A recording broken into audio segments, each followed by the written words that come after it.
whenever you can, align things. How many people working in design? Yay, okay.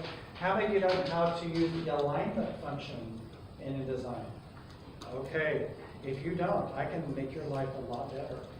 Okay, essentially you can click two items, go to the alignment function, and it just moves it, align to the top or at the side or the space in between. Let's use that. Okay, do you remember those photo pages with multiple photos and how the better ones were aligned?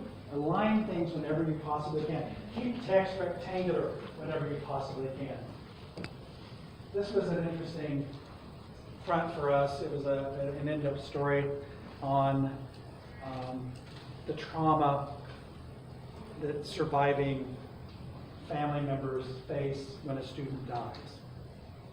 It was interesting that before this even published, there was a lot of friction between the photographer, who was really proud of her photos, and the designer who realized that it couldn't. He also had type we had to use, so text we had to do. Okay, and so the designer grouped these. Notice how they're aligned. Notice how they're grouped into one rectangular shape. Okay, and each of the crops too. This is a really crappy slide. I wish it were better. I'm sorry, but you can still see the pain in the faces of these folks. It's just really, really sad. One thing though that was a little different. We talked in our group earlier about putting captions next to them. And what the designer chose to do, oops, you can barely see it, I'm sorry, was to put this grid of captions over here with the little dots. But it also included a pull quote from each person.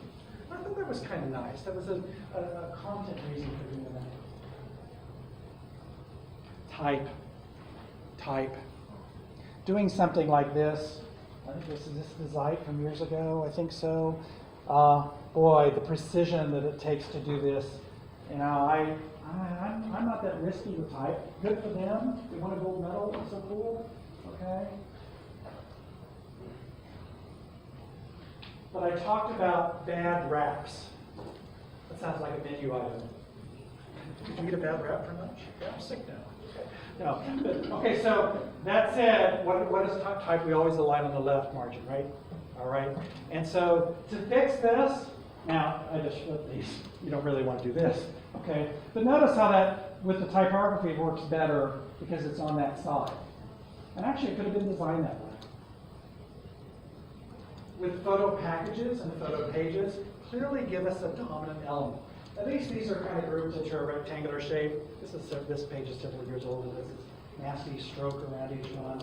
Okay, but I use these photos then to kind of create a photo package with a dominant photo. It's all on a grid.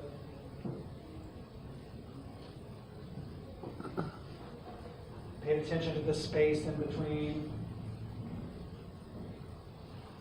And with those double truck spreads from the Times, LA Times, New York Times, group things together. Graphics are the last thing I talk about. Sometimes when I do this critique, I'll ask a question.